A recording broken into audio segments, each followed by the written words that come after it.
There is a moment when everything tightens. It's not a fall, nor a punishment. It's as if reality itself is holding its breath in anticipation of what is about to be born within you. The signs become confusing, the path narrows, and even silence feels too heavy to be heard. Have you felt this? A cycle repeating itself in a new disguise. An old fear dressed as a new dilemma.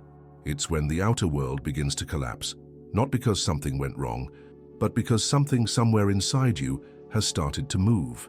The mind tries to resist. The body carries old exhaustion. The soul whispers, "This is not the end."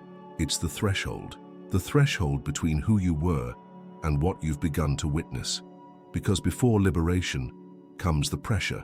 Before the new frequency, the noise intensifies. Before clarity, the fog. The old self fights to survive when it senses it is about to dissolve, and the field, that invisible mirror reflecting what you hold, amplifies everything that still needs to be faced with courage. You are not failing. You are crossing through. Everything that tightens now is pushing you toward the center of your own field of creation. And perhaps your greatest turning point won't come from force, but from presence. From the way you choose to observe, even when everything urges you to react. Collapse is a rite, chaos, a portal, and your observation is the beginning of all that can transform. There is a strange feeling that precedes every true transformation. It doesn't scream, it doesn't announce itself, it simply settles in, like a mist covering the ground just before the sun rises. A nameless unease, a discomfort with no precise place to hurt. And yet, it hurts. At this point, many give up. They call it bad luck, karma, lack of alignment. They say they are self-sabotaging or that they no longer have the energy to try. But what few realize is that this final pressure is a vibrational threshold, a point of energetic saturation where the old frequency begins to dissolve, but the new one has not yet taken hold. It is the space between worlds. And within this space, everything may feel disorganized. What once made sense starts to lose its flavor. People around you seem to speak a different language. Your plans, your desires, your dreams begin to blur, as if the soul is disconnecting from its previous version. And that's exactly what's happening. You are not lost. You are in transition. The mind, used to being in control, interprets this state as danger, and resistance kicks in. You think more than you feel. You plan more than you listen. You fight everything you don't understand, not realizing that this is the realignment process unfolding. And the more you try to hold up the old, the more it creaks, the more it tightens, the more it pushes you, not out of cruelty, but out of truth. What is being undone is not your life, it's your way of seeing it. This part of the journey is delicate because it demands something most people were never taught to offer: conscious surrender. It's not giving up. It's releasing the old gaze, letting go of the narrative that's always been repeated. The pain doesn't come because something is going wrong. It comes because parts of you are still trying to exist in a field that is already dying. And when you stop, even for a moment, to truly stop and observe without reacting, something shifts. At that exact point, there is a vacuum, a field where the old vibration no longer holds power, but the new hasn't fully been embraced yet.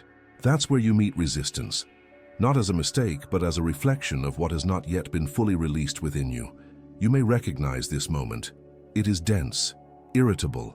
It feels like time won't pass, like emotions are scrambled, like no one understands you. There's a specific kind of loneliness that accompanies this space, but it's not the loneliness of absence. It's the loneliness of crossing.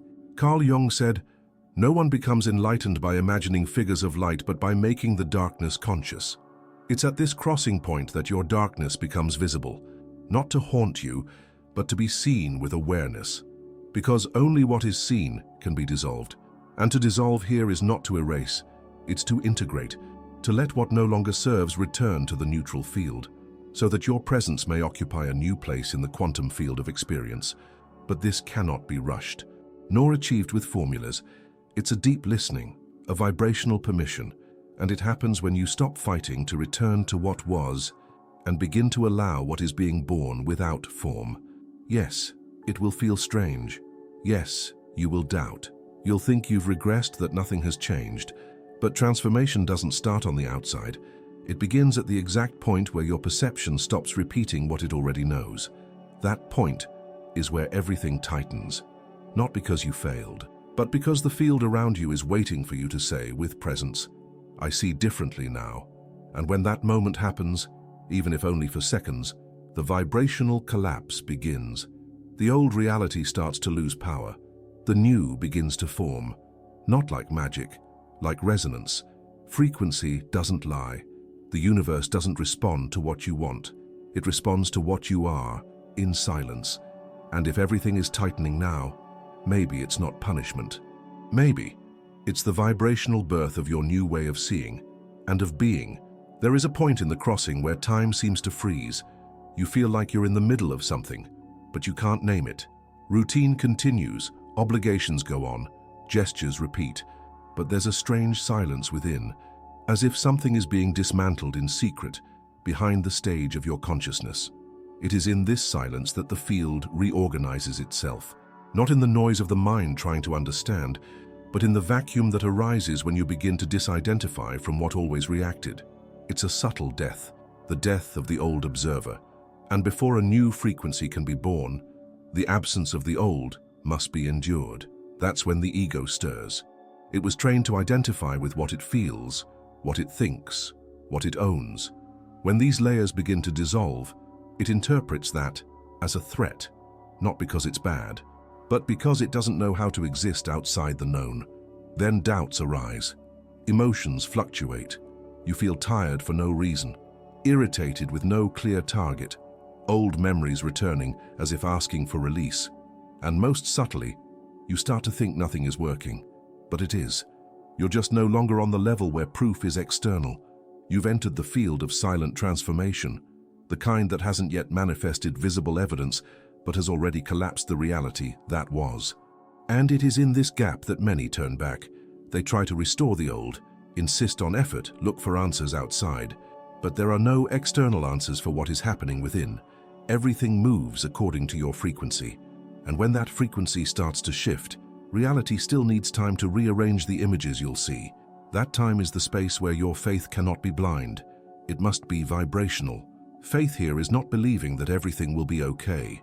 It's sustaining your observation even when nothing seems to move. It's trusting the coherence of the invisible.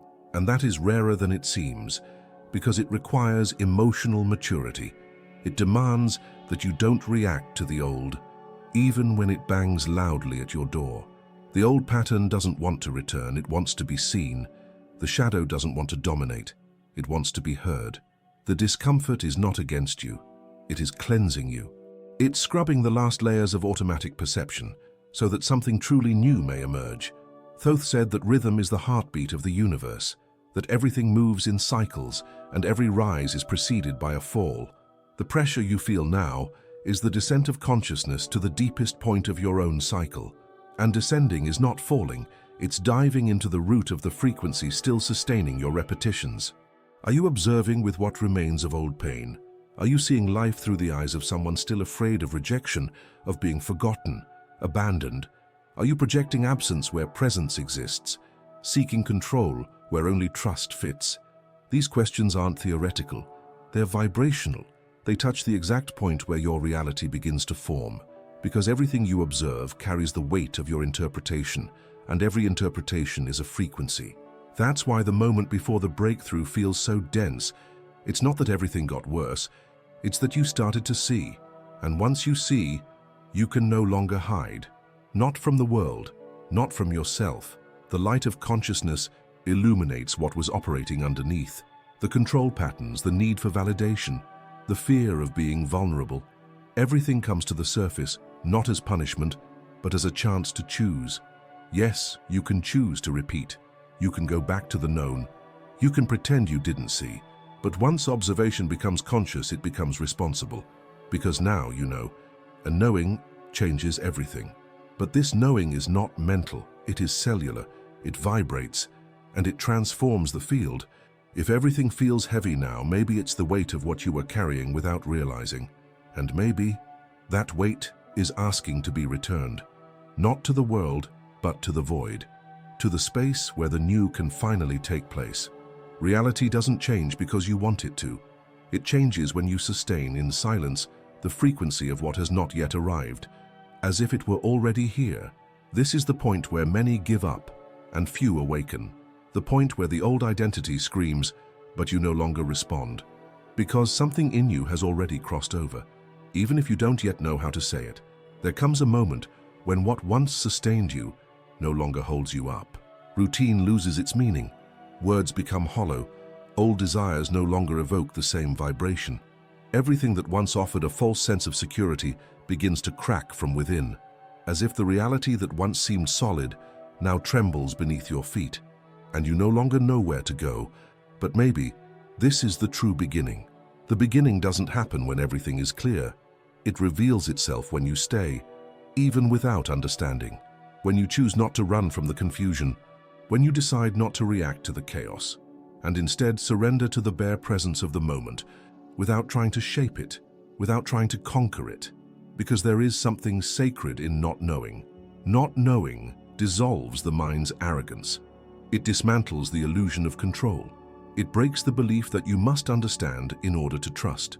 And when everything becomes tangled, that is exactly when observation begins to purify itself. Because you're no longer observing through the ego's filters. You're observing with what remains, presence. It is in that place that the quantum field responds, not to your anxiety, not to your requests, but to your deprogrammed vibration. It's when you stop insisting on the old image and simply start to exist that something different begins to move. But that something doesn't come as proof. It comes as an echo of your new frequency. At first, it feels far too subtle. A small relief, a different breath, a moment of peace amidst the turmoil. It doesn't seem like much, but it is. Because when you shift inside, the world takes time to reflect it, and the impatient mind interprets this as failure. But reality does not obey urgency. It responds to vibrational coherence, and coherence is not consistency. It's truth, even if your truth today is vulnerable, confused, fragile. Still, it is truth, and the field respects that more than any attempt to appear strong. Strength at this point no longer looks like strength, it looks like softness, surrender, silence. True transformation needs no applause. It happens in the solitude of the moment when you choose not to repeat the old story, and that choice needs no words. It happens when you feel something old stirring inside, and instead of defending yourself, you embrace it. When you realize you're about to react the same way you always have, and you decide to stop, to observe, to breathe, and for the first time not follow the impulse. That pause is revolution, because it's there that the unconscious script begins to be rewritten, not as an idea, but as presence. The subconscious understands symbols, frequencies, silent gestures, and when you change your response to an old stimulus, you communicate to it, "We are no longer this." That moment is not mental, it is energetic, and that's why it hurts so much beforehand, because you're cutting a cycle at its root. You're crossing through a nameless portal. You're leaving behind the character you believed yourself to become the one who observes. And the one who observes doesn't repeat, it transforms. Bruce Lipton says that the internal environment is the primary trigger for genetic expression. In other words, your biology responds to what you feel as truth, not what you think as ideal. That means even your body is listening to how you feel right now. If you try to rush the process, the body goes on alert. If you reject the chaos, it intensifies. But if you welcome it, without needing to understand, everything begins to reorganize on another plane, and you begin to be guided by an intelligence that doesn't come from logic, but from resonance. Yes, there will still be heavy days, but they won't overpower you anymore, because now you know density is not the enemy. It is a bridge. It shows where you're still carrying weight, and where you can finally let go. This is how reality begins to bend to your new frequency, not because you forced it, but because you held it. You stopped fighting. And in the space of that pause, the invisible began to reveal itself. Quantum collapse is not an explosion, it is a breath, and maybe it's already happening inside you. When you begin to hold the new frequency without demanding proof, something subtle happens. Reality starts to lose its rigidity, not immediately, not in any spectacular way, but in an almost imperceptible manner, as if the edges of the world you once knew begin to slowly dissolve. Those old certainties no longer carry the same weight. The inner voices that once paralyzed you sound more distant, and a different kind of silence emerges, not empty but fertile. It is the silence of preparation. You don't see anything changing on the outside, but you feel that inside, a new order is being constructed. Like an invisible architect adjusting each part of your vibrational field. The old emotions still show up, yes, but they no longer drag you down. They arise, and you observe. They try to take over, but something in you remains. Something no longer moves. That is when the observer awakens, not the one who judges, not the one who analyzes, but the one who sees without identifying. This is the point where the rupture approaches, because reality only transforms when consciousness stops feeding it with the patterns that once sustained it. You don't need to understand everything, but you need to be whole in what you feel, without trying to fit it into the old map, without returning to the logic of emotional scarcity, of repeated fear, of inherited guilt. That cycle has already served its purpose, and you no longer need to belong to it. But the mind will try to pull you back. It will use convincing arguments. It will remind you of failures, of losses, of unkept promises. It will try to prove that nothing has changed. And in that moment, you must remember, the field responds to what you hold, not to what the mind tells you. It's not about eliminating thoughts. It's about not feeding them with the same belief as before, about seeing that they arise, because echoes still exist, but you no longer need to believe in them as truth. And by doing that, you deprogram them, because what is no longer energized dissolves. This is the alchemy of observation. Reality then begins to respond, sometimes so subtly that you barely notice. An unexpected encounter, a feeling of lightness in the midst of chaos, a spontaneous disinterest in an old drama. You think it was coincidence, but it was vibration. It was you holding the new frequency, long enough for it to become real. That is when the field bends, but it bends in silence, without spectacle, without fuss. Because the universe doesn't need to prove anything. It only needs coherence, and when your observation becomes coherent with what you feel, with what you vibrate, with what you have truly chosen, the external mirror begins to reflect that new image. You're no longer moving from resistance, you're being guided by resonance. This is the beginning of freedom, but be careful. At this point, the temptation to test the field may arise. You start to notice small changes and impulsively want to speed things up. You want to make sure it worked, and you begin to observe with anxiety. That movement is still control, and control vibrates at the frequency of fear. The field does not respond to doubt, it responds to presence. And presence does not demand, it allows. It allows phases to unfold, cycles to complete, the invisible to act without the ego's rush. Because what is being born in you is not just a new reality. It is a new state of being, a new point of energetic emission, a new center of consciousness. You are no longer observing reality as a victim, but beginning to perceive it as an extension of your vibration. This is not a metaphor. It is vibrational science. It is the quantum field responding to the presence that sustains itself. It is the silent mind making room for the being who no longer needs to prove, only to emanate. At this point, life begins to reorganize, not from the outside in, but from the inside out.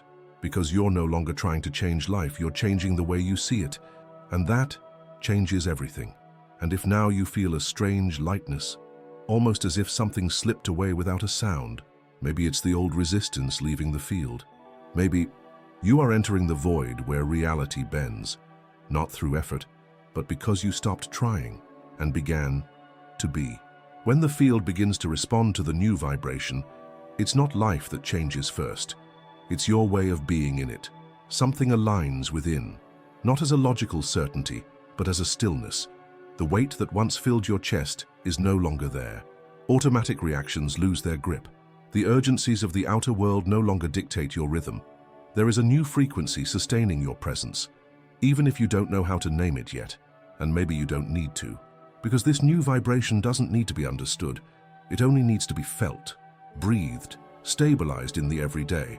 It expresses itself in the small gestures, in the way you respond to what once hurt you, in the way you choose silence when the mind screams for control. This is the most delicate moment, because the new is still fragile, and the old, although deprogrammed, still lingers, like a distant echo trying to remind you of who you once were. But you no longer react the same, no longer believe with the same strength, no longer surrender with the same frequency, and that changes everything. The collapse of the previous reality has already happened. What you see now is just the delayed reflection of a past that is still dissolving in the mirror of the present. It's important to remember, matter is slow.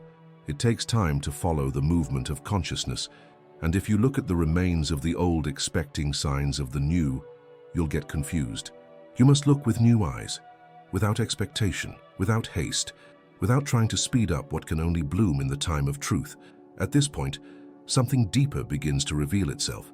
Silent trust. Not forced trust, but the kind that comes from the recognition that you are already being guided, not because someone out there is leading you, but because the field now vibrates in sync with your real presence. And what is real cannot be lost. You realize you no longer need to control, no longer need to ask for proof, no longer need to repeat mantras trying to convince the universe of something, because the universe has already answered. And the answer was you. It was your gesture of stopping, your choice to observe differently, your courage not to run from the crossing. All of that was language, all of that was vibration. And now, the field is simply returning it, but not as a reward, as a reflection. It's subtle, it's intimate, sometimes so quiet the mind doubts. But you feel it. You feel that something in you no longer fits the old world. You feel some people drifting away, certain places losing meaning, old habits becoming uncomfortable, not because your tastes have changed, but because your frequency has. And everything that doesn't resonate begins to dissolve. No drama, no loss. It simply fades, because the field is now cleaner, and what no longer supports your vibration simply finds no home. This is not detachment, it is purification. And you don't need to force anything, nor cut anyone out. Just sustain your new presence, the rest realigns on its own. At this point, many synchronicities begin to happen, not as magic, but as a natural response from a reprogrammed field. You start to feel that some things come to you effortlessly, that the right people cross your path, that decisions flow without the previous weight, because now, you're no longer trying to control reality, you're dialoguing with it. This is vibrational consciousness. It's the point where you realize it was never about creating a new life, but about sustaining a new state of being that summons, magnetizes, manifests, not through technique, but through coherence. And coherence vibrates strongly, because it doesn't need to be explained, it's felt, and it moves the invisible, it moves biology, it moves time, it moves the field. You are no longer the same. And even if you still live in similar settings, your presence now generates different realities, because now you're no longer observing with the eyes of fear, you're observing with the frequency of choice. And that choice is the true rupture. Because when you choose to sustain what you feel is real, even without proof, the universe reorganizes itself around that vibration, not like magic, but like a mirror. Everything that tightened was only tuning your frequency for what is coming. So nothing was against you. Everything was a mirror, a reflection of what needed to be seen before it could be released. The collapse you felt was not the end. It was the beginning of a new observation. Now something in you knows, even if it doesn't know how to say it. The field has changed, because you stayed. And if you've come this far, it's because something has crossed. Write in the comments, as a silent seal of this new cycle, I crossed the point of no return. Then I'll know that your frequency has found the shift,